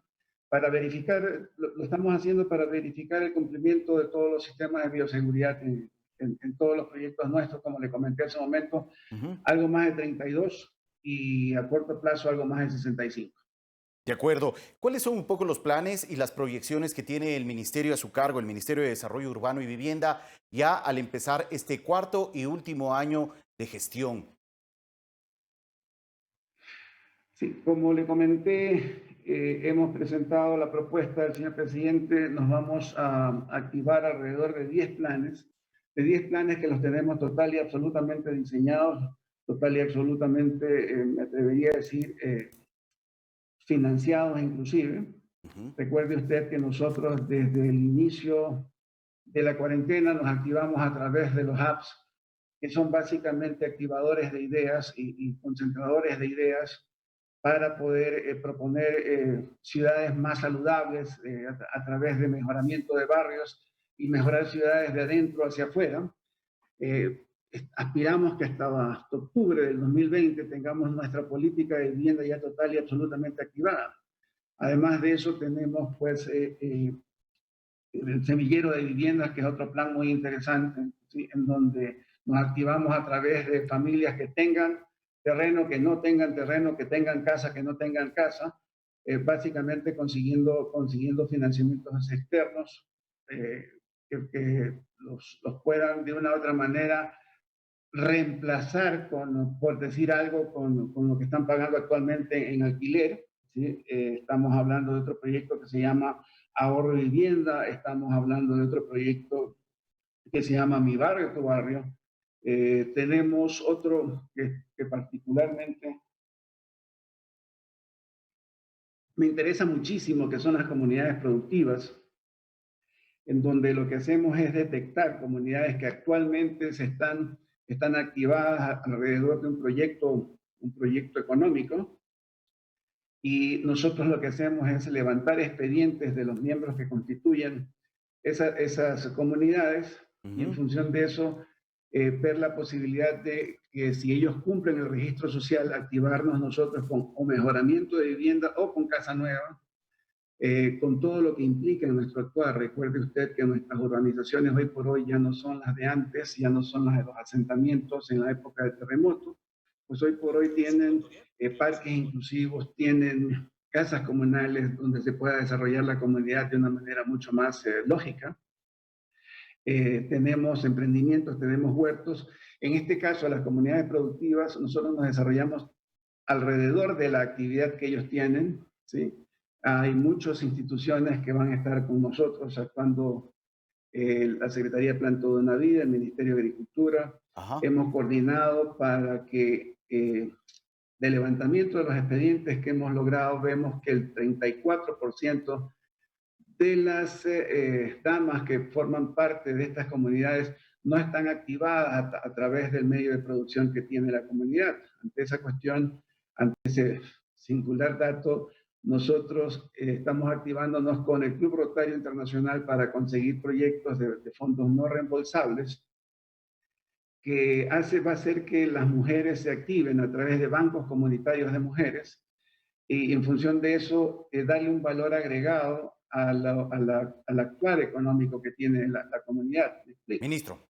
Si una comunidad en este momento siembra papa y cosecha papa, no queremos que vaya y venda esa papa en los lugares donde lo comercializan, sino darle un valor agregado. ¿Me explico? O sea, la lavamos, la embolsamos, le ponemos una marca, un registro de marca del lugar donde lo producen y en primera instancia venderla probablemente en capitales de provincia, pero sueño con que algún día estén en percha de supermercados. Ministro, ya queda un año de gobierno y un poco las expectativas y las metas para llegar al próximo año, a mayo del 2021. ¿Cómo esperan cerrar el tema de la vivienda para las personas más necesitadas del país, personas de escasos recursos económicos? ¿Cuál es la cifra que ustedes se han puesto como meta a alcanzar al finalizar ya el gobierno nacional? A ver, las cosas han cambiado un poquito. Estamos activados, yo lo dije a principios de este año, que vamos a lograr la meta de las 200.000 unidades de vivienda. Hoy por hoy se complica un poco, sin embargo, lo cual, y activando los planes de vivienda que le comenté hace un momento, el plan y el sueño no está muy lejano, ¿sí? Tenemos 27.000, 28.000 unidades de vivienda que la hemos entregado, pero entre 40.000 y 47.000 viviendas adicionales están en este momento en construcción, por inaugurarse, por contratarse y planificándose. O sea, yo creo que a fines de este año estaríamos hablando de alrededor de 158.000 unidades de vivienda que pueden ser realidad. No las voy a inaugurar, no las va a entregar el señor presidente, sí, pero van a estar contratadas y van a estar activadas. Recuerde usted que nosotros y el gobierno nacional estamos sentando bases no hasta el 2021, estamos sentando bases para el Ecuador del futuro, para el Ecuador del mañana, para el Ecuador de nuestros nietos. Sí, es lo que estamos haciendo y van a estar aproximadamente a finales de este año contratándose alrededor de 50 y pico mil unidades de vivienda más que se entregarán hasta el término del 2021. De acuerdo, ministro. Entendemos también que ya progresivamente las actividades se van retomando en varios cantones del país, pero con el pasar del tiempo, la aspiración es que las actividades productivas y que mueven la economía se retomen en el mayor espacio posible. En el caso de la construcción, que es un sector tan dinamizador de la economía, ¿está definido algún modelo de gestión post-COVID para enfrentar esta realidad, la reactivación, al menos en una buena parte del sector de la construcción? Sí, se complementa con lo que le comencé a indicar en la pregunta anterior, en la exposición anterior. Hemos presentado 10 planes, 10 proyectos, ¿sí? A través de semillero de viviendas, de comunidades productivas, de alianzas estratégicas, que va a ser nuestro actuar más activo, ¿sí? en este final de año 2020. ¿sí? En donde van a ser empresas internacionales que vienen a activarse con los proyectos nuestros. La empresa Casa para Todos va a aportar terrenos, va a aportar planificación, va a aportar trámites municipales, va a aportar fiscalización, ¿sí? Y las empresas internacionales vendrán con su dinero, ¿sí? Con su saber hacer, con la construcción, y ahí aspiramos a activarnos alrededor de 40 y algo de mil de viviendas adicionales, ¿sí? a las ya mencionadas antes.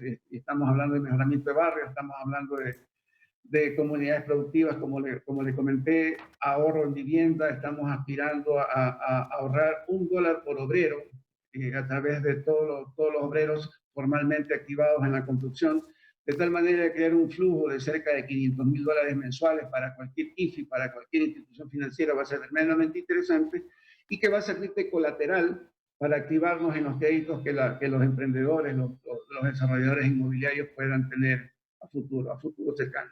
Bueno, desde el sector privado se ha tratado también de dinamizar, de nuevo, de reactivar el sector de la construcción. Se han realizado ferias virtuales también para poder promocionar la venta, la compra de bienes inmuebles. Algo similar se podría hacer desde el Ministerio de Desarrollo Urbano y Vivienda para poder estimular bajo estas condiciones la compra de bienes bajo condiciones también preferenciales.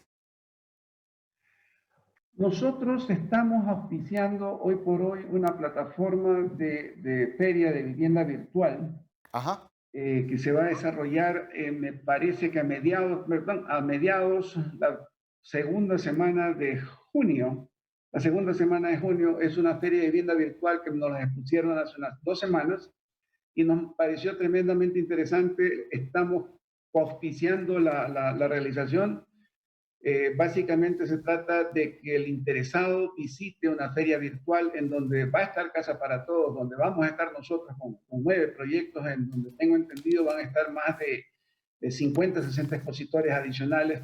Por ahora, tengo entendido, va a ser solamente en la ciudad de Quito, pero aspiramos a que en un futuro muy cercano se dé en Guayaquil, en Cuenca, en Manta, en Puerto Viejo, por supuesto, ¿por qué no? Y la idea es que los visitantes puedan recorrer virtualmente los pabellones, donde se mostrará la oferta de casas, de departamentos, de terrenos, en fin, todo el ámbito del actual del desarrollo inmobiliario en el país.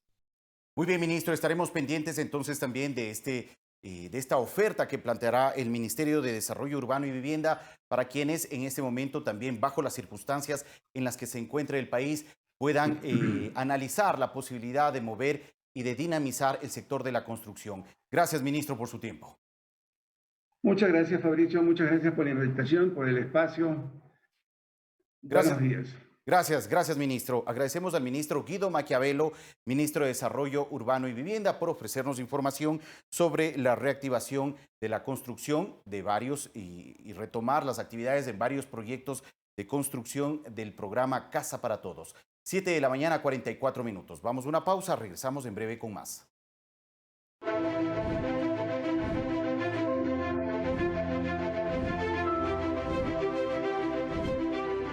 Nuestro segundo eje de acción en este último año será velar para que nadie se quede sin alimento. Para eso nació la campaña Dar una mano sin dar la mano, que logró sumar esfuerzos públicos y privados. Con profundo orgullo, debo comentar que hemos entregado más de 1 millón de kits alimenticios y con el plan Canasta Solidaria, más de 750.000 familias han recibido alimentos destinados a nuestros niños en escuelas y colegios de la Sierra y la Amazonía. Además, Ban Ecuador, la Corporación Financiera, CONAFIPS, el BIES y el Banco de Desarrollo reprogramaron ya 18.000 créditos y han otorgado 56.000 nuevos créditos por un monto total de 850 millones. Compatriotas, hoy tenemos un manejo claro y transparente de las finanzas públicas. El gobierno de todos.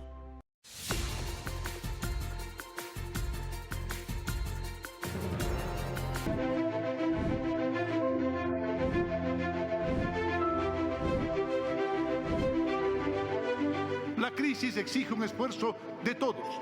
Quien más tiene debe hacer un mayor esfuerzo.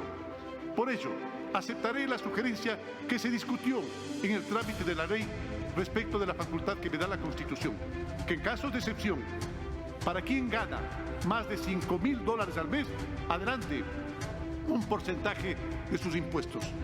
Lo mismo le pediremos a las grandes empresas, aquellas que no se han visto afectados sus ingresos durante la pandemia. Lo recaudado por este adelanto se destinará, óiganme bien, se destinará exclusivamente para proyectos de protección social a los más desvalidos y para el programa de créditos Reactívate Ecuador. El gobierno de todos. 7 de la mañana, 49 minutos. Hoy el COE cantonal en Quito analizará la posibilidad de que la capital pase de color rojo a amarillo para reactivar parcialmente las actividades. El doctor Santiago Carrasco, presidente de la Federación Médica Ecuatoriana, se encuentra con nosotros para conversar sobre este tema. Buenos días, doctor Carrasco. Bienvenido a este espacio. Buenos días y muchísimas gracias por la apertura de su canal. Estamos a las órdenes. Un saludo fraterno y fuerte a toda la población ecuatoriana. Muchas gracias, doctor. Bueno, la pregunta de rigor. ¿Debe o no debe pasar Quito de color rojo a amarillo?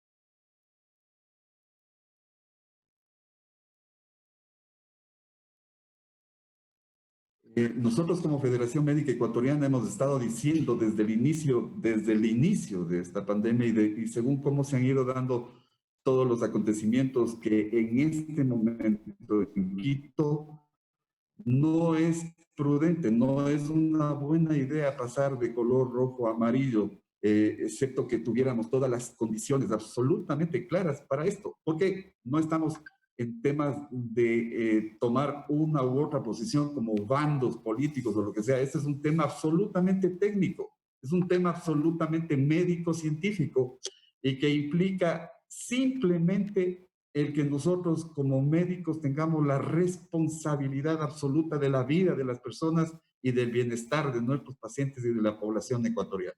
Doctor Carrasco, ¿cómo se muestran en este momento los indicadores en torno al tema de la presencia del COVID-19 en la ciudad de Quito? Hemos recibido el día de ayer información importante que evidencia un poco la situación y el momento que está atravesando la capital en una videoconferencia que compartieron varios profesionales del sector de la salud con el alcalde de Quito, Jorge Yunda. Y entre ellos se mencionaba, por ejemplo, que en la ciudad de Quito se incrementaron en un 226% el número de casos de letalidad, de muertes en la capital entre el 14 de mayo y el 24 de mayo. Este como uno de los indicadores de lo que está pasando hoy en la capital. Pero ¿qué más lleva a la comunidad médica, a la comunidad relacionada al ámbito de salud, sugerir que no pasemos de color rojo a amarillo?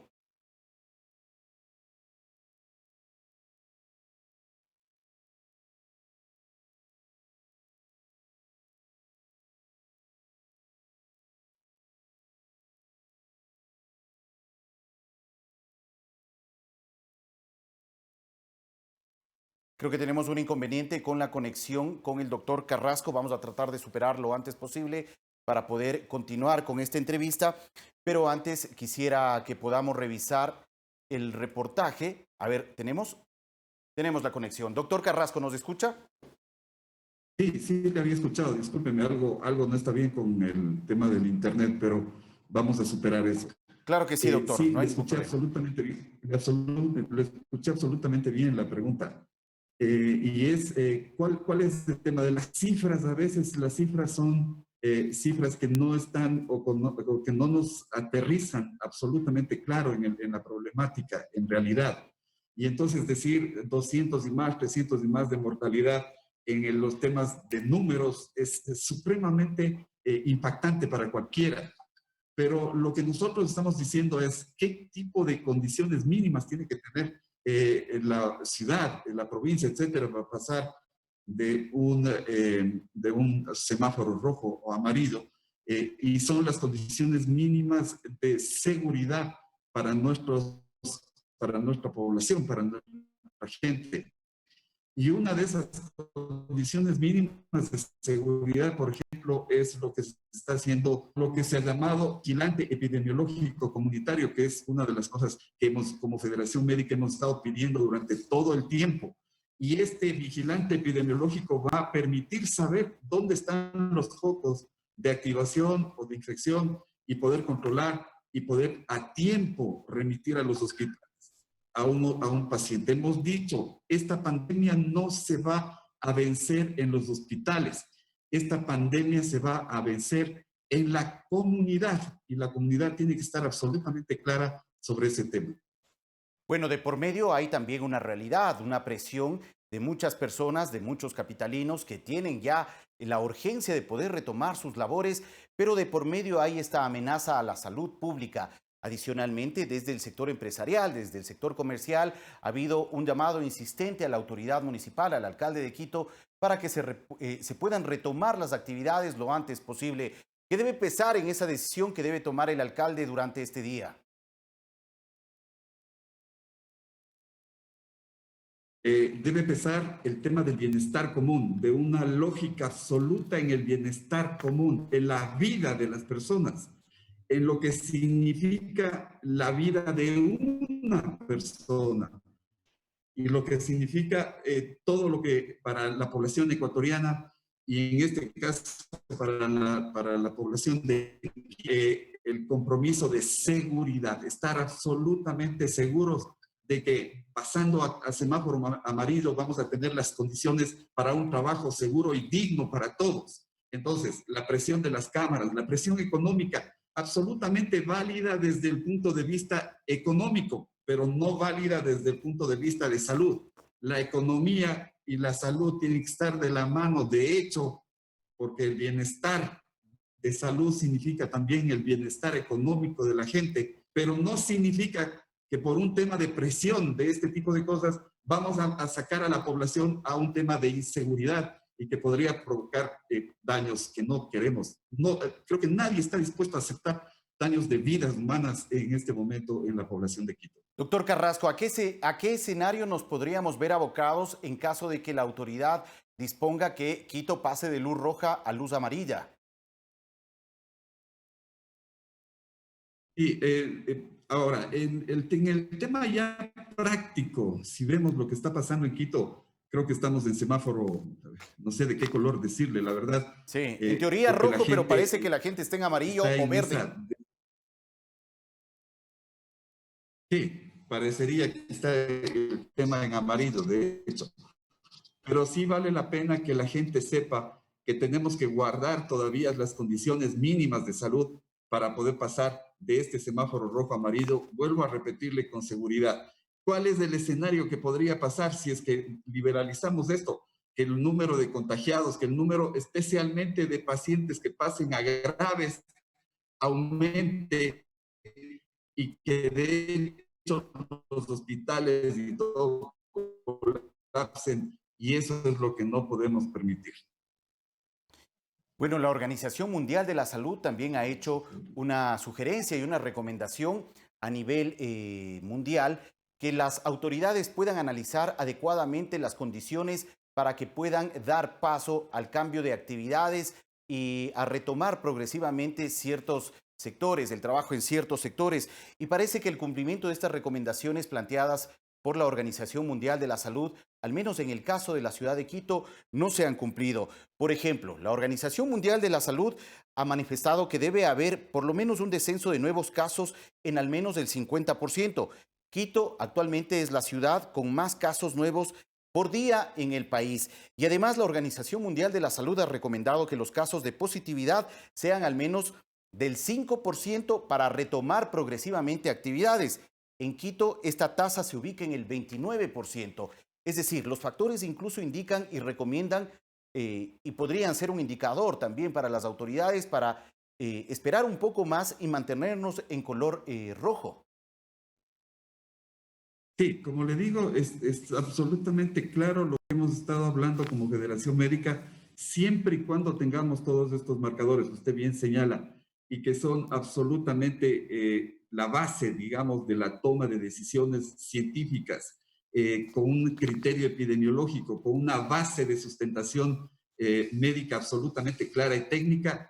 De hecho que es así, y por eso estamos diciendo como Federación Médica, discutamos absolutamente claro todas las cifras que tenemos. Habíamos dicho anteriormente al Ministerio, no tenemos a veces cifras consistentes, lo dijimos y lo decimos para poder tomar decisiones. Y esta discusión de cifras y números, por ejemplo, tenemos la apertura absolutamente clara del Ministerio, del Ministro de Salud, para la discusión de estas cifras y para la toma de decisiones absolutamente adecuadas. En este momento, vuelvo a repetir, nosotros como Federación Médica Ecuatoriana decimos, no es una buena idea pasar del semáforo rojo al semáforo amarillo. Doctor, al menos en la reunión que mantuvo ayer el alcalde de Quito, Jorge Yunda, con varios expertos, médicos, doctores relacionados al ámbito de la salud, se recomendaba que esta etapa de mantenernos en color rojo se mantenga hasta el 17 de junio. ¿Debería ser así?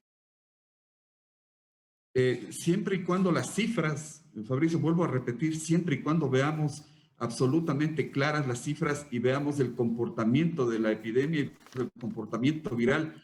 Con este trabajo, vuelvo a repetirle que es fundamental el trabajo que se está activando a nivel de la comunidad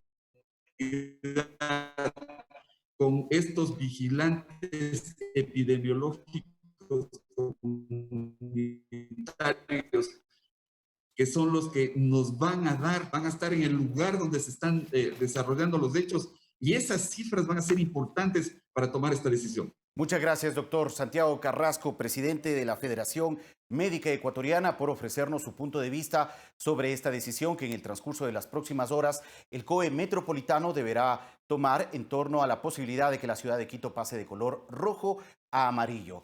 También muchas gracias a todos ustedes, amigos, por acompañarnos. En Telediario estamos cerrando ya esta entrega informativa. De inmediato se viene Café TV. Que tengan todos buen día.